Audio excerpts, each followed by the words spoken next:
Morning मित्रांनो, MPSC राज्यसेवा 2021 ला history मध्ये हा क्वेश्चन विचारला होता। न्यायमूर्ती रानडे यांनी टेकन ॲग्रिकल्चरिस्ट रिलीफ ऍक्ट या कायद्याचे स्वागत केले, कारण त्याचा आन्सर काय मित्रांनो, या कायद्याने सावकारांपासून काय होणार होतं, शेतकऱ्यांचे रक्षण होणार होतं। याचा आन्सर येणार ए फक्त। या कायद्याने शेतकऱ्यांची कर्जाच्या भारापासून मुक्तता होणार होती का नव्हती, फक्त काय होणार होतं, शेतकऱ्यांचं सावकारांपासून काय होणार होतं, रक्षण होणार होतं। या क्वेश्चन साठी मित्रांनो मी तुम्हाला 11वीचं स्टेट बोर्ड रेफर करेन।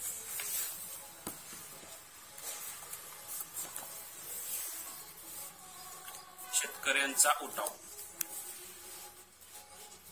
इसवी सन 1879 ला डेक्कन ॲग्रिकल्चर रिलीफ ऍक्ट सरकारने संमत केला। या अन्वये शेतकऱ्यांची स्थिती सुधारली जावी, तगायची सोय असावी, नवी उपाय म्हणून शेतकरी बँका सुरू करण्यात याव्या। तसेच या कायद्याने कर्जबाजारी शेतकऱ्यांच्या जमिनी सावकारांकडे सहजासहजी हस्तांतरित होणार नाहीत अशा प्रकारची तरतूद करण्यात आली। या कायद्याने फक्त काय होणार होतं मित्रांनो, सावकारांपासून शेतकऱ्यांचे रक्षण होणार होतं, त्यांची कर्जाच्या भारापासून मुक्तता होणार होती का नव्हती। त्यामुळे याचा आन्सर येणार ए फक्त।